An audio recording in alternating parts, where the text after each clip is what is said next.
성경 말씀 아모스서 2장입니다. 구약 성경 1276쪽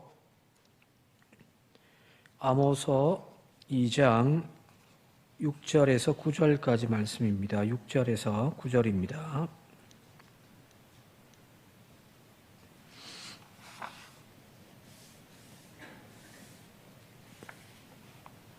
한 절씩 교독하겠습니다. 여호와께서 이와 같이 말씀하시되 이스라엘의 서너 가지 죄로 말미암아 내가 그 벌을 돌이키지 아니하리니 이는 그들이 은을 받고 의인을 팔며 신한 켤레를 받고 가난한 자를 팔며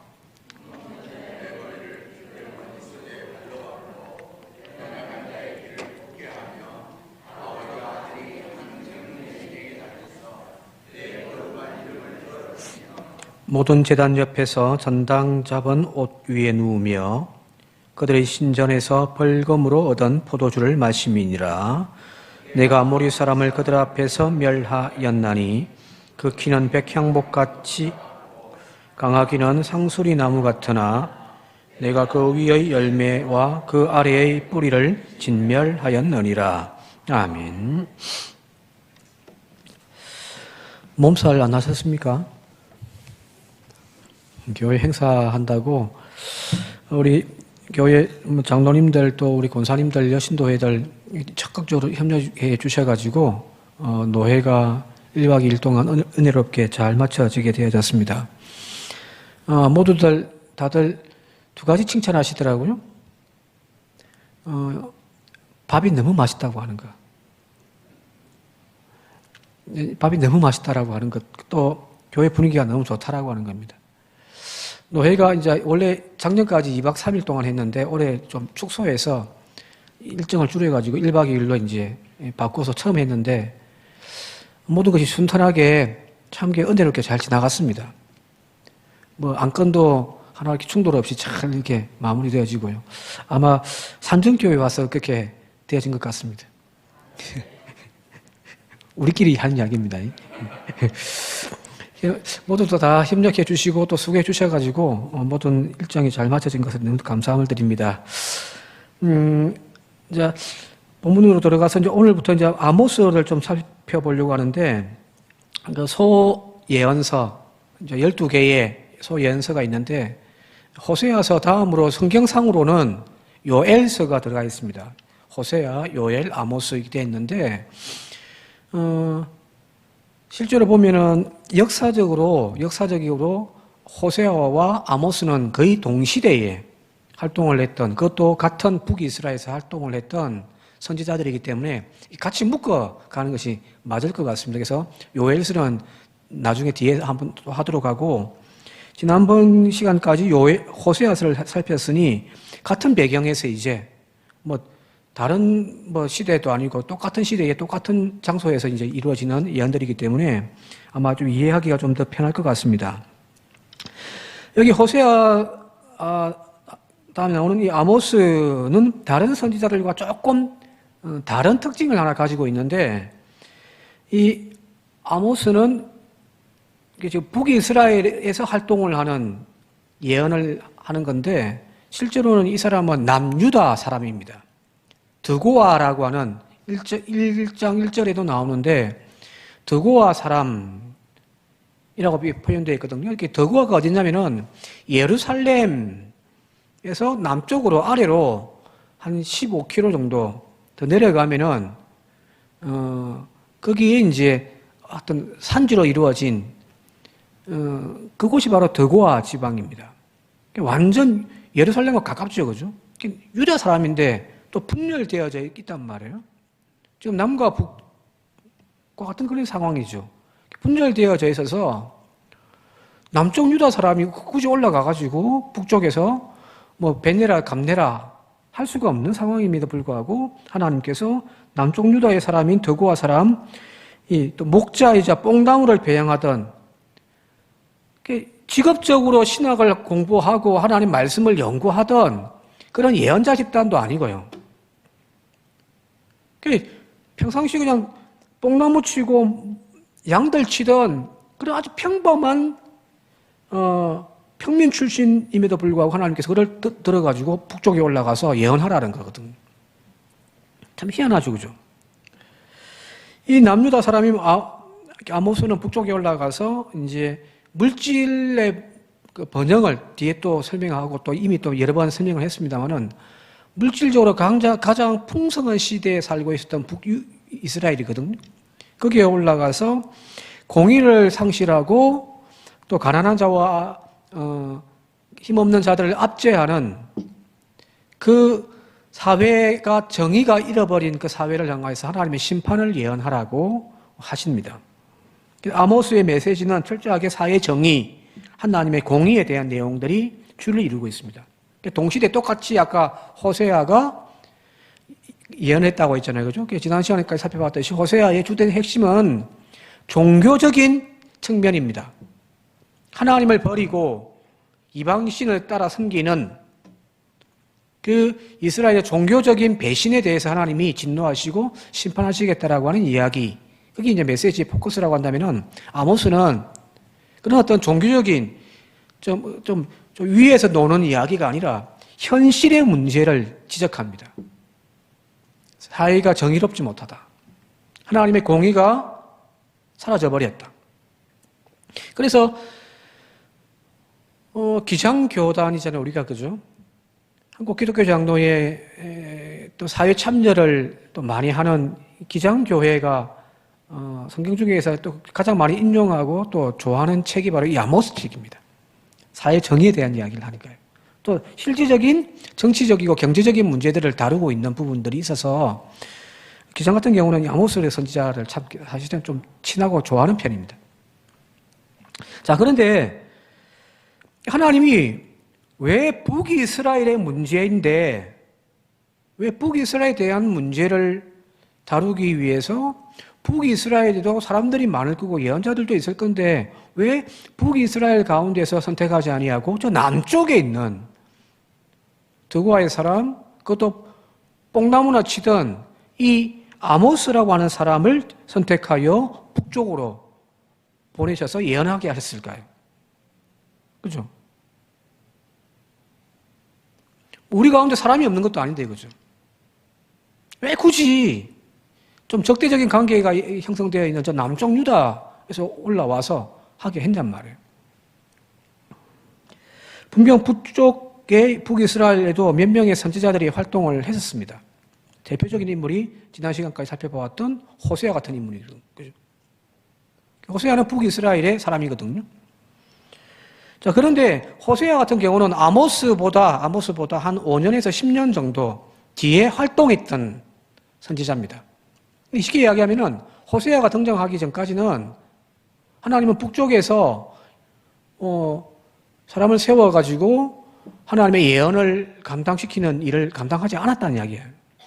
오히려 저 남쪽에서 엉뚱한 데서 다른 동네에서 불러가지고 북이스라엘에서 하나님의 심판에 대한 예언을 하게 하셨다는 이야기입니다. 자, 왜 그랬을까? 바로 그것은 북쪽의 종교 지도자들이 하나같이 영적으로 어두워져 있었기 때문입니다.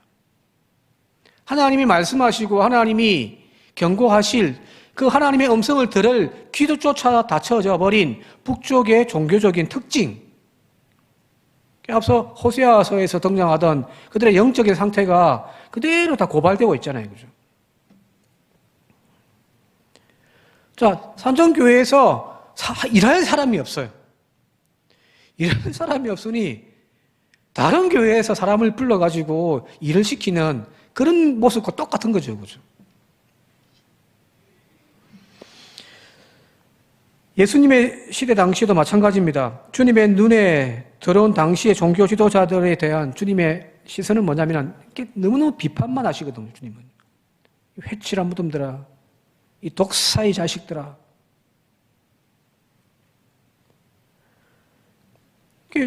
그 당시의 종교 지도자들에 대한 주님의 태도를 보게 되면 굉장히 비판적입니다. 그런데 일반 백성들을 만나서, 일반 죄인들을 만나서 주님이 대하던 태도와 비교하면 완전 180도 다르잖아요. 그죠? 그냥 평범한 사람들 만났을 때는 그들의 아픔을, 눈물을 함께 해주고 또 그들의 고통을 또 극복해주고 또 죄인들을 또 치유하여 또 회복시켜 주시는 그런 모습들을 보여주고 있단 말이에요. 그것은 무엇이냐면 바로 하나님의 말씀에 대하여 열심을 가졌다라고 이야기하지만 정작 하나님의 마음과 하나님의 뜻에 대하여 귀를 기울이지 않았다는 이야기예요. 누가? 종교 지도자들이에요. 쓸 놈들이 없어요. 예수님 시대도 마찬가지고요. 기독교가 로마의 공식적인 국가의 종교가 되어지고 난 이후로 교회가 엄청나게 발전하고 부흥되어지고요. 또 엄청난 토지와 부를 축적하고 있던 그 당시에 중세시대의 교회들을 보게 되어지면 가장 타락한 존재가 누구냐면 바로 종교 지도자들이었거든요. 지금 이 시대도 마찬가지입니다. 하나님의 말씀에 귀를 기울여 듣지 않고 또한 들을 귀가 없는 그 상황에서 하나님은 북이스라엘 사람들을 대신하여 저 남쪽에 있는 아모스를 불러 북이스라엘의 상황에 하나님의 말씀을 선포하게 하시는 거거든요. 오늘날도 마찬가지일 것 같습니다. 설교 강단에서 하나님의 바른 말씀이 선포되어지기보다는 사람들의 눈과 귀를 즐겁게 하려고 하는 설교와 인간의 욕망을 충족시켜 주려고 하는 설교가 넘쳐난다고 한다면은 예수님의 누가복음에 있는 말씀처럼 하나님은 저 돌들로 외치게 하실 거예요. 누가복음 한번 같이 한번 읽어볼까요? 19장 40절입니다. 누가복음 19장 40절 함께 읽겠습니다. 시작. 내가 너희에게 말하노니 만일 이 사람들이 침묵하면 돌들이 소리 지르리라 하시니라 하는 겁니다. 한국 교회가 지금 스스로를 자정할 수 있어야 되는데 우리가 문제가 있다 자정해야 된다. 지금 종교개혁이 필요할 때다라고 이야기를 하지만 스스로 자정을 하지 못하니까 어떻게 되어지냐면 하나님이 저 돌들로 세상을 통하여 하나님은 지금 교회를 지금 막 치고 계신 거예요. 뉴스 틀 때마다 목사 이야기만 나오면은 부끄럽단 말이에요. 어떤 장로가 그렇게 했다, 어떤 교인이 그렇게 했다고 하는 뉴스는 안 나오잖아요. 전부 목사들이란 말이에요.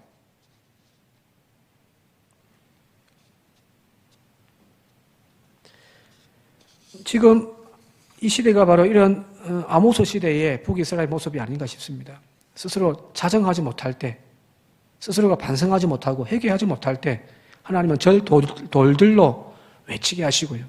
저 남쪽에 있는 뽕나무만 키우던 전혀 하나님의 말씀에 대하여서 알지도 못하는 그걸 하나님이 세우셔서 외치게 하시는 거죠. 아모스는 사실은 따지고 보면 이 돌들로 외치게 하시는 하나님의 그런 모습과 똑같은 겁니다. 자, 그러면 이 아모스가 활동했던 그 시기 북이스라엘의 상황이 어떠했는지를 한번 좀 살펴보도록 할게요. 1장 1절 말씀입니다. 같이 한번 읽어볼게요. 1장 1절 시작. 유다 왕 우시아의 시대 곧 북이스라엘 왕 요아스의 아들 여로보암의 시대 지진 전 2년에 드고와 목자 중 아모스가 이스라엘에 대하여 이상을 받은 말씀이라 는 겁니다. 여기 그가 지금 이제 활동했던 그 시기가 북이스라엘의 요아스의 아들 여로보암 2세입니다. 여로보암 2세 시대에 그가 이제 북이스라엘 가서 하나님 말씀을 전가하는데 계속해서 말씀드리겠습니다만 이 여로보암 2세 시대가 BC 8세기경이 이렇게 주전 8세기경이 북이스라엘로 따져서 가장 번성한 때입니다. 가장 번성한 때. 힘이 가장 강력했던 때입니다. 영토도 많이 확장해가지고요. 저 북쪽으로는 솔로몬 시대의 거의 대부분의 영토를 다 이제 회복한 시기가 이 여로보암 시기입니다. 말 그대로 솔로몬 시기에는 다윗의 영토 확장뿐만 아니라 이제 북이 영화도 누렸잖아요, 이거죠. 솔로몬 시대에 저 길거리에 돌멩이처럼 금을 여겼으니까요. 그죠? 금이 막 저 돌멩이처럼 여겨지더란 말이에요. 그런 어떤 영토적으로도 막강했고 군사적으로도요. 또 한편에서는 경제적으로도 엄청나게 발전했던 시기가 바로 솔로몬 시대였는데 딱 그 시기입니다. 그래서 솔로몬 시대에 버금가는 영토 확장이 이루어졌고 다메섹, 그러니까 시리아 지방을 속국으로 삼아가지고 조공을 받기도 하고요. 또 근동 지방의 무역 루트를 딱 장악해가지고 통상으로 이렇게 세금도 받아가지고 경제적으로 굉장히 번성한 시기가 바로 이 여로보암 2세 시기였단 말이에요. 상업적으로도 그렇고 경제적으로도 모든 것이 풍성한 시기였습니다. 지금 우리나라 같아요. 딱 이야기하면요. 자, 이러한 아모스의 예언 선포가 그 당시에 부강한 상황에서 만족을 하며 오늘도 부유하고죠. 이런 상황 속에서 또 내일에 대한 장밋빛도 가지고 있단 말이에요. 이 지역에 지금 실제적인 모든 주권을 가지고 있고 힘을 가지고 있는 나라는 북이스라엘이야. 바로 우리나라야. 하는 자만심도 있었단 말이에요. 바로 그런 시대에 지금 아모스가 예언하는 하나님의 말씀의 내용들은 청천벽력 같은 이야기들이거든요. 왜 그러냐면은 이 평화의 시대, 번영의 시대, 지금 그들이 저지르고 있는 잔혹한 행위들에 대하여 하나님께서 1장과 1장에 쭉 이어져 내려오는 2장까지 내용이 뭐냐면은 그 주변 있는 나라들, 민족들을 하나님이 서너 가지 죄 때문에 그들을 내가 어디를 심판하겠다, 어디 심판하겠다 쭉 오다가 이제 2장 넘어오면은 유다를 심판하겠다. 또 이제 오늘 읽었던 6절부터는 북이스라엘을 심판할 것이다. 이렇게 나오는 거거든요. 지금 이스라엘 백성들이 느끼고 피부로 느끼고 있는 그 시대의 상황과 아모스가 이야기하는 것이 완전 다른 이야기예요. 지금처럼 이렇게 번성하고 잘 나가고 있는데 무슨 하나님의 심판이야 하는 거예요. 더군다나 그들은 지금 하나님께서 이스라엘 백성들과 맺은 그 언약을 통하여 이렇게 번성하고 있는 것은 하나님이 주신 축복이라고 생각을 하고 있는 거예요. 하나님이 지금 축복해 주고 있는 시대에 하나님이 지금 이 민족을 이렇게 번성케 해주시고 부강하게 해주시고 힘을 주셔가지고 이 지역에 어뜸이 되게 해주셨는데 이건 축복의 시대인데 무슨 축복을 이야기하지 않고 하나님의 심판, 멸망을 이야기하는 아모스가 하는 말들이 사실은 안 맞는 거죠. 그죠? 교회가 지금 잘 되고 있어요. 막 날마다 교인들이 늘어나고요. 막 교회 아무 문제 없이 평안하단 말이에요. 그런데 막 누가 와가지고 이 교회 망한다라고 이야기를 하고 있으니 안 맞는 거죠. 완전 그 시대 상황과 지금 아모스가 이야기하는 이 이야기는 안 맞아요. 그런데 아모스는 분명히 생각이 다른 거예요. 모든 것이 장밋빛 같고 모든 것이 잘 되어지는 것 같이 보여지지만 그러나 너희들이 앞으로 다가올 여호와의 날, 그날은 너희들에게 축제일이 아니라 하나님의 심판의 때다라는 겁니다. 모두가 장밋 꿈을 꾸고 있는 거예요. 장밋빛 꿈을 꾸고 있어요. 그런데 오해하지 마라. 곧 다가오는 하나님의 날은 너희들 하나님이 심판하시는 날이야. 그게 오늘 아모스 이제 5장 18절에 나와 있는데 5장 18절 같이 한번 읽어보도록 할게요. 5장 18절 시작. 화 있을진저 여호와의 날을 사모하는 자여 너희가 어찌하여 여호와의 날을 사모하느냐. 그 날은 어둠이요 빛이 아니다라는 거예요. 빛이 아니야. 착각하지 말라는 겁니다. 너희들이 지금 모든 것이 형통하고 모든 것이 잘 되고 있는데 오히려 그 현실 때문에 너희들 착각하지 말라는 겁니다. 다가오고 있는 하나님의 날은 더 큰 민족을 세워주셔서 이 민족을 축복해 주시는 하나님의 축복의 선물이 아니라 오히려 어둠이요 빛이 아니다라고 이야기를 하고 있는 거예요. 자, 그러면서 이제 아모스가 구체적으로 이제 이야기를 하는 거예요. 왜 하나님이 너희들을 향하여서 심판을 말씀하고 계신지 내가 꼬치꼬치 너희들에게 가르쳐 주겠다라는 겁니다. 자, 오늘 우리가 살펴볼 부분들은 어떤 종교적인 문제가 아니에요. 그들이 하나님을 떠났다, 예배가 잘못되어졌다, 그런 이야기를 하지 않습니다. 실제적으로 정치, 경제적인 현실에 대하여 이야기하고 있는 거예요. 모두가 다 잘 살기 좋아지는 시대, 모두가 좀 평안하다 하고 있는 그 시대에 너희들의 속살을 한번 들여다보라는 겁니다. 자, 오늘 6절, 7절 읽었는데요. 같이 다시 읽어보도록 하겠습니다. 세 번역으로 좀 쉽게 나와 있어서 세 번역으로 같이 한번 읽어보도록 하겠습니다. 6절과 7절입니다. 시작. 나 주가 선고한다. 이스라엘이 지은 서너 가지 죄를 내가 용서하지 않겠다. 돈을 받고 의로운 사람을 팔고 신 한 켤레 값에 빈민을 팔았기 때문이다. 그들은 힘없는 사람들의 머리를 흙먼지 속에 쳐넣어서 짓밟고 힘 약한 사람들의 길을 굽게 하였다라는 겁니다. 이게 지금 이제 북이스라엘에서 실제로 지금 이루어지고 있는 일들이라는 거예요. 자, 여기 6절의 앞부분에 돈을 받고 의로운 사람을 팔아버리는 시대가 되어졌다는 거예요. 하나님의 말씀을 기준 삼아서 올바름과 정의로운 세상을 만들어가는 것이 이스라엘에게 주어져 있는 하나님의 숙제였는데 지금 그들은 뭐냐면은 돈의 힘 앞에 정의든 의로운 것이든 다 팔아먹더라는 거예요. 교회가 그냥 부흥되기만 하면 돼요. 남의 교인 뺏어와도 우리 교회 부흥되면은 그건 하나님의 축복이라고 이야기를 하고 있는 거란 말이에요. 전도를 하는데 교회에서 돈 주면서 우리 교회에 오면은 등록하면 얼마 준다고 하더라. 와, 전도 잘 되겠죠, 그죠? 그렇게 해서라도 교인만 모으면 된다. 의로움과 하나님의 정의로움이 사라져버리고 그냥 돈으로 모든 것을 다 할 수가 있는 시대가 되어져 버린 거예요. 왜? 돈이 넘쳐나거든요. 돈이 최고입니다. 돈이 곧 권력이고요. 힘이 되어지는 시대에 지금 살고 있는 거예요. 그리고 이 돈의 권력과 힘이 모든 사람들의 기준이 되어졌고 목적이 되어져 버린 시대가 되어진 거예요. 뭐 정의고 윤리고 필요 없습니다. 돈만 벌면 되는 거예요.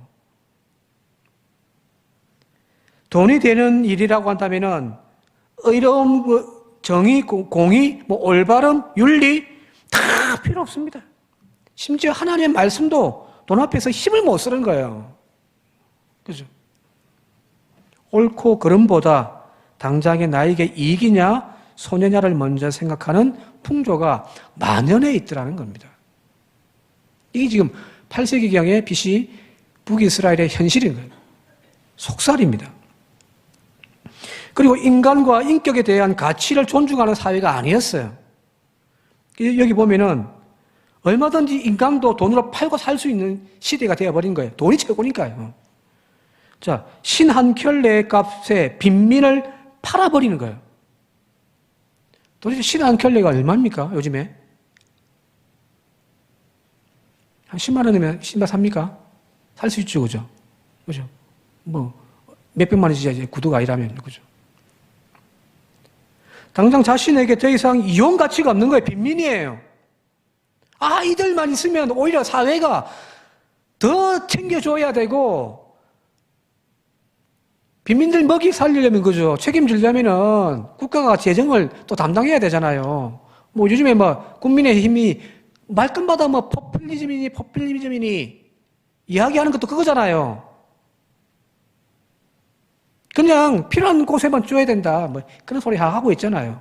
모든 것이 돈의 논리예요. 더 이상 아무 쓸모없는 인간들이라고 평가되어지면은 신발 한 켤레 값에 팔아버리면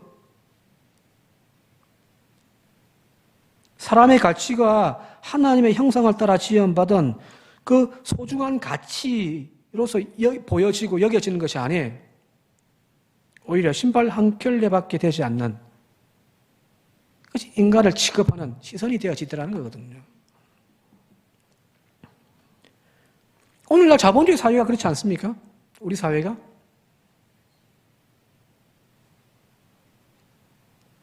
돈이 신이 되어져 버렸습니다. 모든 것이 돈으로 통합니다. 잘 살고 못 사는 기준도 돈이에요. 그죠? 돈 많으면 잘 살고 돈 없으면 못 사는 거란 말이에요. 행복의 조건도 다 돈입니다. 미래의 꿈을 꿈꾸고 결정하는 그 기준도 다 돈이에요. 아이들의 꿈꾸는 그 아이들조차의 꿈도 다 출세가 돈이란 말이에요. 선한 영향력을 가지고 사회를 깨끗하게 만들어 보겠다. 아이들 그런 꿈 안 꿉니다. 눈에 보이지 않는 하나님보다 눈에 보이는 돈이 더 힘이 센 시대를 우리는 살고 있잖아요. 단지 노동자는 자신의 사업 파트너가 아니에요. 내가 돈을 지불하고 사용하는 소모품으로 엮이는 거예요. 노동자들이 일하다가 가로세에 죽고 하는 사회가 우리 사회잖아요. 주 69시간 운운하면서 정부가 지금 노동개혁을 해야 된다고 하는데 그 머릿속에는 모든 돈이에요. 인간에 대한 존중의 마음이 없는 거죠. 그죠? 지금 우리 시대의 모습을 보게 되었지만 이 시대에 그대로 반영이 할 수가 있는 거예요. 7절에 보니까 힘없는 사람들의 머리를 흙먼지 속에 쳐박아서 짓밟아 버리는 거예요. 그죠. 오늘날 학교 폭력, 힘이 없으면 그냥 막 무시하고 괴롭히고, 직장 내 폭력, 그런 것이 막 비일비재하게 일어나는 거죠. 그죠. 힘없는 사람에 대한 배려와 보호, 그런 것은 관심이 없습니다. 단지 힘이 없다는 이유로 짓밟아버리고 괴롭히는 폭력사회가 바로 북이스라엘이었다는 겁니다. 자, 근데 이런 현상은요, 약육강식의 그 동물 세계에서 일어나는 현상들이에요. 동물 세계에서는요, 보니까 누구 하나가 병들고 장애가 있고 그러면은 주변에 있는 다른 동료들이 괴롭힙니다. 막 괴롭혀요. 약하고 힘이 없으면요, 막 괴롭힙니다. 즉, 인간 세계가 이성과 윤리, 서로에 대한 존중, 관계, 그런 것이 없이 약육강식의 야수 세계가 되어져 버린 것. 하나님은 지금 그걸 향하여서 지금 북이스라엘을 향하여 책망하시고, 너희들은 이런 세상은 심판하실 거다라고 이야기를 하는 거거든요. 어찌 보면 한국 사회가 지금 이런 아모스 시대의 사회와 별반 다르지 않다라고 하는 것이 우리의 가장 큰 문제점인 겁니다. 이런 사회에서는 인간이 당연히 누려야 할 권리인 인권이라는 것은 없습니다. 세상은 모든 사람들이 하나님의 형상에 따라 지음받았다라고 하는 고귀한 존재라고 하는 그 신앙 고백조차 통용되지가 않는 거죠. 모든 것이 돈의 논리로 움직이는 세상이 되어져 버리는 거예요. 자, 세상이 이러하다 하더라도 하나님의 백성인 우리는, 그 거룩한 뜻을 쫓아 사는 우리는, 또 그 백성들이 모여 있는 교회는 달라야 되지 않습니까?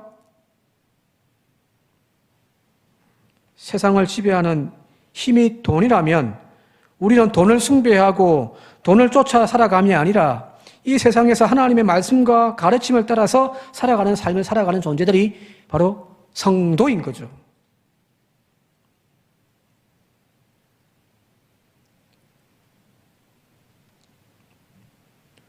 우리가 잘 살고 못 사는 기준은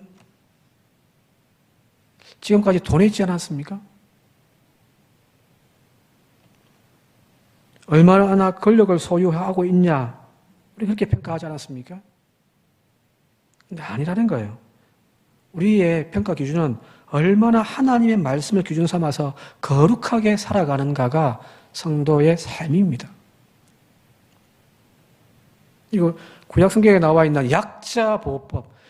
성경을 읽고 배우면 배울수록 구약 성경에 나와 있는 하나님, 또 신약의 예수님의 가르침은 철저하게 약육강식의 그 논리가 아니라, 세상의 논리가 아니라 그걸 뒤바꿔 없는 약자들을 위한 하나님입니다. 정말 그렇습니다. 하나님이 이스라엘 백성들을 통하여 율법을 주시고 이 율법을 토대로 해서 하나님 나라를 한번 건설해 보자라고 이스라엘을 부르신 거 아니에요. 그죠? 그런데 지금 이스라엘은 자기들이 부유해졌다고 뭐냐면은 가지지 못한 자들을 짓밟아버리고 무시해버리고 돈에 정의도 팔아버리고 뭐도 팔아버리는 그런 시대가 되어져 버린 거거든요. 이 말씀을 읽고 함께 나누고 있는 오늘 우리에게 던지는 메시지는 분명할 거예요. 세상 논리로 살지 않기를 바랍니다. 하나님의 말씀이 우리의 기준이 되어질 수 있기를 바랍니다. 약한 자들을 더 보호해주고 존중해주고 그 시대에 정말 약자라고 하는 과부와 고아와 나그네, 이때 말하는 나그네란 말이 여행 다니다가 여기 와 있는 사람이 아니에요. 여기 이야기하면 이주 노동자들이에요. 인간 취급도 못 받는, 아이고 저 동남아 저것들 그런 사람들이란 말이에요. 근데 하나님은 그들을 더 보호해 주라고 하는 거잖아요. 그죠? 인간 취급해 주라. 근데 그 노동 가치가 없다고 팔아버리고 힘없다고 짓밟아버리는 그런 사회는 더 이상 하나님의 나라가 될 수가 없는 거거든요. 이제 우리의 삶이 좀 바뀌어질 수 있길 바랍니다. 누가복음에서 하는 이야기들이 사실은 전체적인 맥락이 누가복음은 바로 그런 메시지를 담고 있거든요. 그 중에 우리가 누가복음에 들어가 있는 유명한 이야기, 삭개오 이야기 아시잖아요. 그죠? 여리고 성의 세리장입니다. 지금도 마찬가지예요. 지금 이스라엘의 모든 금융이 다 모이는 곳이 여리고거든요. 예수님 당시도 마찬가지예요. 여리고성이 가장 오래된 도시 중에 하나이기 때문에 그 모든 인프라가 잘 갖춰져 있는 도시라서 그 모든 세금이 다 여리고로 모입니다. 그래서 이 길을 로마 정부에다가 갖다 바치기도 하고. 그러니 돈이 모이는 그 도시의 세리장이니까 돈이 얼마나 많겠습니까? 엄청난 부자였을 거예요. 세리장이 삭개오는요. 근데 예수님을 만나서 그가 뭐라고 이야기하냐면은 같이 한번 읽어볼게요. 누가복음 다 아시는 말씀입니다만은 19장 8절입니다. 같이 한번 읽어볼게요. 시작. 삭개오가 서서 주께 여짜오되 주여 보시옵소서 내 소유의 절반을 가난한 자들에게 주겠사오며 만일 누구의 것을 속여 빼앗은 일이 있으면 내 갑절이나 갚겠나이다. 겁니다. 이게 변화되어진 예수를 만난 삭개오의 고백이라는 거예요. 지금까지는 예수가 만나지 못했고 세상의 논리대로 살아왔던 삭개오의 삶은 착취하고 더 뺏는 거였어요. 그죠? 로마가 10%를 세금으로 규정해 놨으면 여기다가 20%, 30%, 40% 올려가지고 다 착취하고 자기의 것을 챙겨 나갔던 그 인물이 바로 삭개오란 말이에요. 근데 예수 만나고 난 다음에 이건 아니라는 사실을 아는 거죠. 오히려 자신의 소유 절반을 팔아서 가난한 자에게 나눠주겠습니다. 그리고 내가 누구 것을 속여서 빼앗은 것이 있다고 한다면 내 갑절이나 갚겠습니다. 무슨 말이에요? 하나님의 백성으로 하나님의 거룩한 삶을 살기를 다짐하는 겁니다. 자, 그럴 때 예수님께서 다음과 같이 말씀하십니다. 9절에 보면은 예수께서 이르시되 오늘 구원이 이 집에 이르렀으니 이 사람도 아브라함의 자손이니로다. 무슨 말이에요? 네가 진짜 천국 백성 됐다.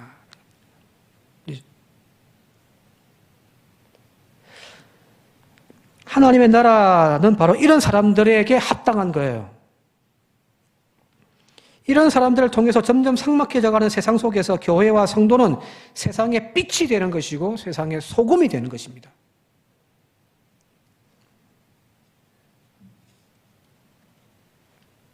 어떻게 살아야 할 건가? 결단하시기 바랍니다. 남들 다 하는 방법 쫓아서 돈만 벌면 된다라고 하는 저와 여러분들이 아니라 정말 하나님이 인정해 주시는 부자 되시기 바라고요. 또 무슨 사업을 하든 뭘 하든 그 자리에서 하나님이 인정해 주시는 일꾼들이 되시기 바랍니다. 우리의 기준은 세상의 기준이 아니라 하나님이 우리의 기준이 되어져야 할 줄 믿습니다. 그런 기독교라고 한다면은 분명합니다. 세상은 교회에 희망을 둘 겁니다. 즉, 교회가 구원의 방주가 되어지는 거죠. 오늘날 교회가 비난받고 교회에서 사람들이 떠나가는 이유는 교회 다니는 사람들조차도 목사들조차도 이렇게 살고 있지 않기 때문입니다. 교회는 나오는데 세상 가치관 그대로 가지고 세상 속에서 살아가기 때문에 사람들은 교회를 안 믿는 거예요.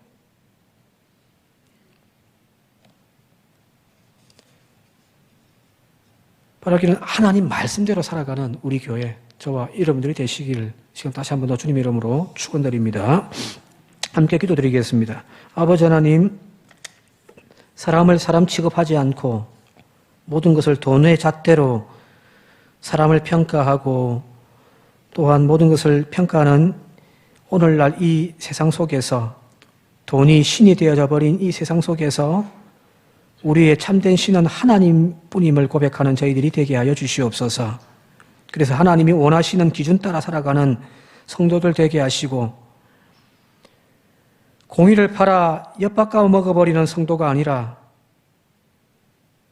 삭개오처럼 내 부요함을 팔아 정의를 세워가고 바름을 세워가는 그런 우리의 믿음 생활이 되게 하여 주옵소서. 교회가 다시금 세상의 빛이 되어질 수 있게 하시고 세상의 소금이 되게 하여 주옵소서. 예수님의 이름으로 간절히 기도드리옵나이다. 아멘.